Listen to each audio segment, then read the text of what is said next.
What is going on, Illini Nation? This is the Cast powered by the Big Banter Podcast Network. And again, we have a sponsor, and that sponsor is the Riverlands Brewing Company. Thank you, Riverlands Brewing Company. And we are here.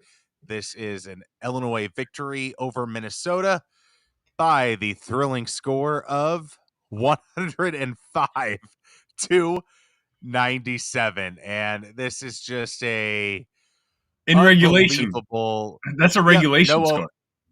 no overtimes. Just unreal. Minnesota played 8 players, Illinois played 9, so a lot of scoring was going around the entire lineup, minus a few guys for Illinois and minus a few guys for Minnesota. But Sonny, what are your initial thoughts on the defense in this game, or the non-existent defense? What are your thoughts after you witnessed what you just witnessed?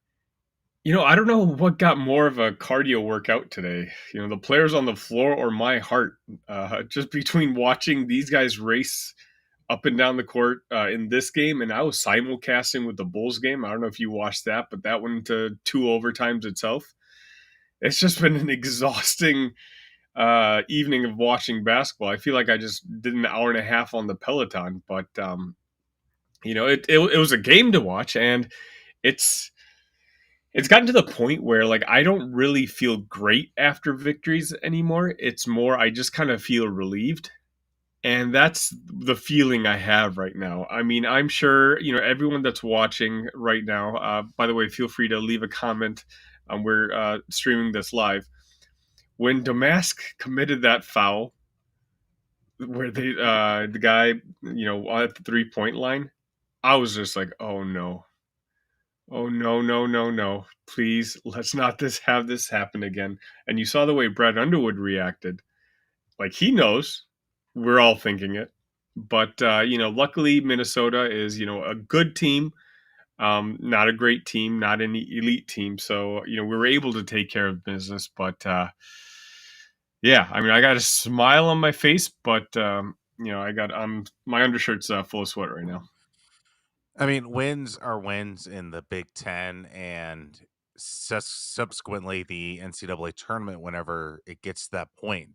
But I think the lack of growth, I think the lack of development is pretty much done. I think this team is what this team is. They're making the same mistakes over and over again. They are making the same kind of errors time after time. And we got to just think this is who this Illinois basketball team is. There's no next jump anymore. So we're going to go into March in this NCAA tournament, man, the Big Ten tournament, and we got to just be anticipating just a score fest. And if you get a team like Kentucky or a team like BYU in the second round who can absolutely nail 3-pointers, can absolutely slash you to death, and that's where this team can figure out its demise rather early in an NCAA tournament. And uh, there's no defensive output coming anytime soon. This is who Illinois is. Exactly. I mean, you said it perfectly. I've been saying for the past month that, I felt like eventually we'd be able to make the adjustments and the team would just kind of figure it out. I'm no longer in that boat. As you said, this team is what it is. I think we're kind of undervaluing how important this game against Minnesota was tonight because our remaining 3 games are against Wisconsin, Purdue, and at Iowa. And we're up 2 games on the loss column on Northwestern and Wisconsin. Northwestern pulled off a win in Maryland today. You can probably presume a loss against Purdue. So really you're talking about 1 game up on the loss column. And then we have a game against Wisconsin coming up. Mm-hmm. Or, it's our next game. So like they're realistically, these games are important. I think you and I were talking about how important getting the number 2 seed is in this in the Big Ten tournament. We were matched up against teams that we match up pretty well against. So Minnesota's just not a game where we can have another Penn State performance where we just kind of shrug it off like, just one that got away. No, there's 4 games left in the season. We can't let any of these games go away because now we're talking about not only the double bye, which I think we're pretty comfortable in a comfortable position in right now, but trying to get that second seed, which I think would have us avoid some of the teams we've struggled against this year. I mean, you look at this Minnesota offense, what they did today. All five members were in double digits of the starting lineup. Payne had 15, Garcia had 29, Hawkins had 10, Mitchell Jr. had 17, and Cam Christie rounded out the bunch with 23 points. Um, you look at the free throw percentage of Minnesota, they were 11 per 16 for 68.8%. But Sonny, listen to this stat. They shot the 3-point ball better than they shot the free throw ball. They were 14 of 20 from the 3-point line, 70%. 70%. I've never seen that number at all unless there was like 5 3-pointers shot in a high school game and it was like 4 for 5 and they were that was the only ones they shot in the class IHSA 2A basketball. This is a Big 10 matchup and you allowed them to shoot 23 pointers and shoot 70%. I have never seen that. This is breathtakingly bad at times for the Illini, and I just can't figure out why they are such turnstiles with the athletes that they have. I mean, you see the dunks that they're able to do. You see the fast breaks that they're able to have whenever they do get the rare stop. It's just mind-boggling. I can't figure out this defense at all. And I'm not going to try anymore. It's just No, the defense is what it is. This is a stress that we're going to have from here on out. I know Wisconsin's struggling right now, but that game is away in Madison, and we're going to have to bring it because Wisconsin playing at Wisconsin is still a tough basketball team to beat. And, it's a team that, again, they're fighting for their double by lives at this moment. And they've got a couple of really good offensive players. They got a couple of good big guys. Obviously, they have AJ Storr, which Illini fans are familiar with. It's I'm not making excuses for the Illinois defense because we know it's bad now. Okay, there's no other word. It's not getting better. It's not the worst in the country, but it's a very bad defense. Cam But Christie was 2 for 8 from the 3-point line against Nebraska on Sunday. He shot 6 for 9 today.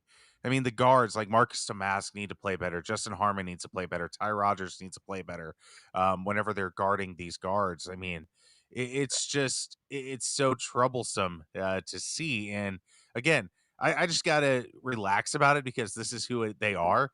I said it earlier on in the pod. I just get little spikes of just frustration here. But I just need to realize, hey, why am I frustrated? They're fine with who they are. right, They are fine with who they are. And that's just crazy for a Brad Underwood team because Brad Underwood's style is defense. It's just like a Brett Bielema team that doesn't have a good offensive line. It's just like, really? I, Like I, that? I don't get it. It's one of those where don't be mad anymore. Just be relieved. Yeah. Mad is such a negative energy. You just don't want to feel that anymore. Just be relieved, be content. We got the W. We're gonna be able to somewhat sleep easy tonight. Austin, I'm curious, who was your player of the game today? Um, I think it's got to go to Terrence Shannon Jr. 29 points, 6 rebounds. Rebounding is something that Illinois does extremely well. 31 rebounds to 23 for the Minnesota Golden Gophers. So at least you got that hustle part down for the Illini. But I think you got to go with Terrence Shannon Jr. I mean, offensively, he was able to get whatever he wanted whenever he dribbled. And 7 for 9 from the free throw line, 4 for 8 from the 3-point line, 9 for 17 overall. I mean, I just feel like he is a guy. He was the guy tonight. Coleman Hawkins started out strong, but Terrence Shannon was the closer that you wanted. I think Domask was just as much of a closer at the end of that game. Like Mhm. he kind of, when we didn't know really what to do, he played that DeMar DeRozan role that he plays for the Bulls, where just booty ball, just gets the ball down low and just gets closer and closer and closer to the rim, and then can kind of sneak one by the defender's arm, and sometimes make an and one or just get a basket. It's hard for me to say Demas because he didn't play very well defensively today, but Yeah, I Cam think. Christie really took advantage of that athleticism mismatch right there. Mhm. So, I mean, what do you think of this? I think either Shannon or Domask were the best players of the game, but the player of the game for me today was Dainja. Yeah, Dainja's, that you asked for the danger game. I think yeah, that you I've been got it. praying for it, and because you see how talented he is. You see how big of a body he is, that he's bigger than almost anyone he goes up against. And so his physicality, and he's got that soft touch. I don't know if I've said this in this show before, but he reminds me of the Bulls' Eddie Curry. Just a big old body who, when he's got the ball right next to the hoop, like he's got just a very soft touch that tends to go in. But he's just so horrendous defensively that sometimes you can't have him on the floor. But today he had that impact, and I really think that in this gauntlet of the next two games that we have between Wisconsin and Purdue, we're going to need his big body, his big physicality. We're going to need his fouls in order to, have a chance at winning those games. So to see him do it tonight, it was a relief for me. I mean, he outscored Quincy Guerrier. Quincy had 10 points. Dainja had 11. He was 4 for 5 from the field, and he made 3 free throws out of 3 free throw attempts. I mean, that's a big deal for a guy like Dainja. I think the stat was the last time he made 3 free throws in a row was early January. So that's good to see his confidence at the free throw line develop, because he gets so many and one opportunities whenever he's on. And tonight was a little bit different. He only had 3 free throw attempts, but I mean, heck, if he's able to just add a point per possession, that is such a huge factor that he can come off the bench and bring. We saw Moretti a little bit in that first half. I know a lot of people were trying to figure out whether he was going to get any minutes today. No, wait, no, we Yeah, did. yeah, Did we? we Wait, yeah, there was some ESPN's. If you're looking at their yeah, stats, I'm looking at they that do now. I was not like, have Nico Moretti listed, but he definitely yeah, played. He just couldn't get anything going. They're yeah. defensively, they were pretty on top of him today, and he very well could have been called for some offensive fouls, because I saw that arm bar go out a little bit time or two, but yeah, it didn't have the impact that he had against Iowa in the second half, but at least it saved some minutes for some guys that needed a break or two in this high-paced game. And I mean, we say this every game, but just not a good game for the referees. Some just clearly missed calls where I don't know what game they're watching, and it's again, we're just very lucky. I've got a smile on my face. I think I've been smiling since we went on air. It's just I'm glad to be going home with a W, having a couple days rest before we have to go up to Madison and play a really tough game. Yeah, minutes wise, Nico Moretti played 2 minutes. And again, the demise of junior Luke Goode. He only played 3 minutes, had a 3 point shot. It's looking like Brad Underwood has kind of lost his faith in Luke Goode defensively, and what he's bringing offensively. I mean, he's a guy that has to showcase a little bit more defensively to get on the court, and he's just not showing it. Which is a shame because his 3-point touch is something that would be dangerous on our team. But I guess we scored 105 points today in regulation. So I guess the point is we don't need another weapon on offense right now. We just need someone to kind of stabilize our defense. Grab some rebounds, hustle. There's something that he's not doing on the court that Brad's noticed, and it's just a shame that he's losing minutes now at the end of the season, gearing up for March. But, hopefully he keeps his confidence on his head. And, when the moment calls for him, he'll be there. Yep, the lead changed 20 times today, Sonny. That is a lot of lead changes in a game that was so high scoring. I mean, uh, I just feel like I watched a Daytona 500 with how this game was played. It's pretty wild. I can't believe it. It actually went this way. I thought there would have been a lot more tenacity, especially after what's been going on at Penn State and against Iowa defensively. But again, theme of the episode is we are who we are at this point. A win is a win. Uh, we're at what 21 wins on the year now, so it's just never going to be easy being a good team if you're an Illini fan. We're going to have good basketball teams, and there's a lot of I'm sure there's a Minnesota fan who's watching our team right now or watching the stream right now and wondering what we're complaining about. And it's not really complaining. It's just again, this is a cardio workout, just sitting back watching these Illinois basketball teams. Just on offense, I think Carp said this on Twitter earlier today. On offense, they're so much fun to watch. It's just beautiful basketball, efficient basketball on offense, and then on defense, you're just like, oh, what's going to happen now? Who's going to get wide open? And let's be honest, at least the last two games between Minnesota and Iowa, the opposing team was just making some tougher shots too. Hmm. Yeah, I mean their percentages were very high, but compared to Penn State and Michigan State, where we were just giving up easy layups, in this particular game, Cam Christie, his first couple shots were tough shots with hands in his faces. They just happened to go in. So a win is a win. We did not cover the spread, just like you and I predicted an 8-point win. I think we're pretty comfortably over your 100. Would you say it was 155 or 100? 155 and a half was the over under Yeah, today.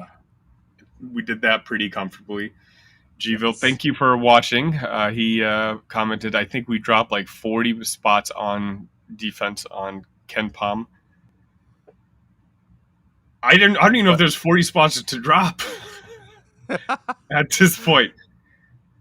Another comment, but up to third on offense. Yeah, it right. I mean, I mean, I hear Jay Billis talk about like teams outside of the top five. Who is your like final four pick out of those teams? And he always says Illinois. And I just don't understand that because if you look at like prior national champions, they've always been in the top 25 on offense in Ken Palm and top 25 on defense in Ken Palm. Illinois is not even close to that defensively. I just don't see how you can watch this team and then not think that they might get blitzkrieged one of those nights in March where it could be a second round game or hell, it could even be a first round game against a team like Akron. I mean, that's what can happen to this team if they don't make some of the shots that they were making. I know that offense doesn't travel all the time, but defense can. And if you don't have defense, then you're kind of flipping a coin, hoping the offense shows up.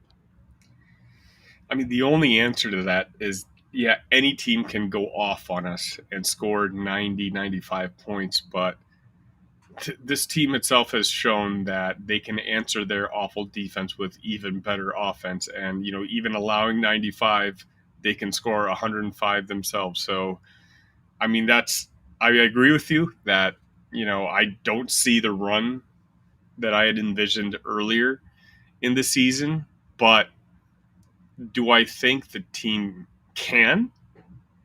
Yeah. If, again, we can go up against a team that's making all their shots, but if we just played normal on the offensive end, we put up 85 points with our eyes closed. And there's not a lot of teams in the country. A lot of teams in the country, 85 is one of their best scoring outputs of the season. We're not one of those teams. We do that with our eyes closed. So Right. that's the only solace I can think of it. I mean, Illinois did shoot a better field goal percentage in this game, 61.3 to 60 against Minnesota. So Ben Johnson's defense did have a tough time in and of themselves. So I guess you do got to think of that. Like even on their best defensive outputs, sometimes that Illinois can get 85, and Illinois very surpassed that with 105 today. It's such a weird team to talk about, Sonny. It really is. Like I feel I've used this analogy plenty of times this line of basketball season, but it's just like watching the Philadelphia Eagles near the end of the year. Like, yes, there were some wins being piled up, but my gosh, the holes that you can talk about on these teams are a mile long, and you just got to hope that you have the W at the end of the game. And that's what Illinois has done a vast majority of the time. So kudos to Brett Underwood, I guess, on figuring out a way to win games like this, another way to win games because he's done it with a big guy like Kofi. He's done it with a complete team with like an Io DeSumo. He's done it with a bunch of wings with Matthew Meyer and all those guys at least making the tournament. And now he's doing it with a team that he probably despises the most in terms of not playing defense. So Brad Underwood continues to evolve as a coach. Yeah, he's earning his paycheck. I mean, this team's not as frustrating as last year. Last year was just a Yep. team that wasn't even fun to watch. You didn't have a good feeling watching the five guys that we had on the floor last year. But this year, the team, you're rooting for them. It's Yeah. literally we're just all just kind of perplexed and trying to figure out what's going on. Luke Goode was a rotation was extremely small in the beginning of the season, and Luke Goode and Ty Rodgers were playing monster minutes, and now both can barely be seen for a while. And I don't know what's going on. And again, I'm just a little nervous that we're having these issues with 3 games left in the season. But it is what it is. It's a team which I still think has an ultra high ceiling, but just the probability of hitting that ceiling is lower than some of our good teams from the past, which I think had certainly a higher floor. But it is what it is. We snuck out a win. That's 2 wins in a row, exactly what we need heading into what's going to be a very tough final 3 games of the season, 3 quad 1 opportunities. And, hopefully we take care of business because, Austin, if you think about it, especially with the decent run in the tournament, we still have a chance to squeeze into that 3 line for March.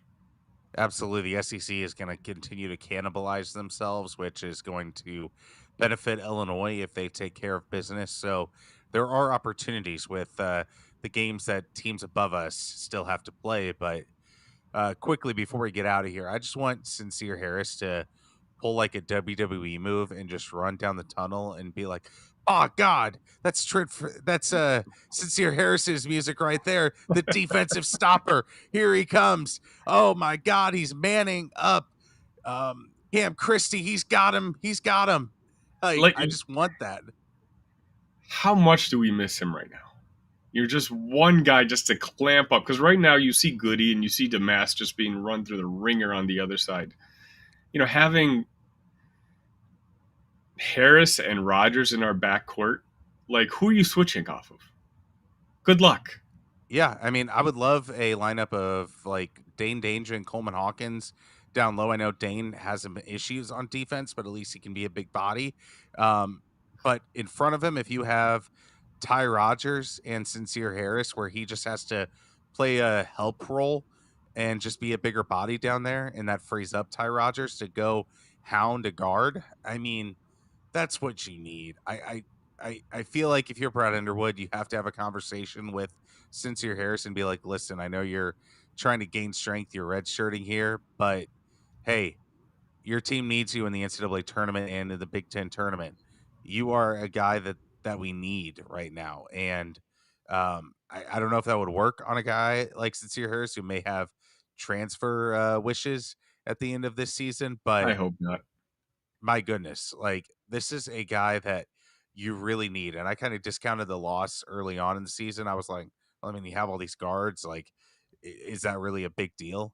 Yes, it's turned out to be a massive deal not to have him hounding a guy from the minute that he gets the ball from the inbound all the way up until the rim that he's guarding. It's just it's a massive loss. Yeah, I think once the season's over and you and I kind of recap the season, Sincere Harris's decision to redshirt is going to be a point of topic for both you and I, to Hmm. kind of really talk about how well he could have fit on this year's basketball team with it, certainly with his strengths. Yeah, he hasn't developed to his liking on offense, but this team is not lacking offense. It's okay. It could have hid his offensive deficiencies, whereas he could have raised our floor on defense. But that's a conversation to have later. Until then, we continue to stress out and eke out every victory that we can. We only got a week left of regular season play, and then the conference tournament will be here, and then Selection Sunday. Yeah, it's kind of wild. We started the podcast a couple weeks before the football season started, and now we're already at Selection Sunday. It's been a wild ride, but we'll be there for the Selection Sunday. We'll be here to finish off the regular season and the Big Ten tournament. But for tonight's episode, thank you, Sonny, and thank you, Big Banter, and thank you to Riverlands Brewing Company. Sonny, got to win. We'll talk about previewing Wisconsin and Purdue coming up. Sounds good, Austin. Thank you all for watching, and please don't forget to like and subscribe. We appreciate it. YouTube doesn't recognize you unless you got a 1,000. I think we're at about 420 right now, Austin. So we're slowly getting there. We just need to. I'd love to hit the halfway mark at least before the season ends. So definitely hit that button if you don't mind. Absolutely, which I think if Illinois gives up 95 points in a NCAA tournament game, I feel like those subscriptions will be pouring in that post game. You're right. Sonny, have a good one, and thank you, Alana Nation, for watching.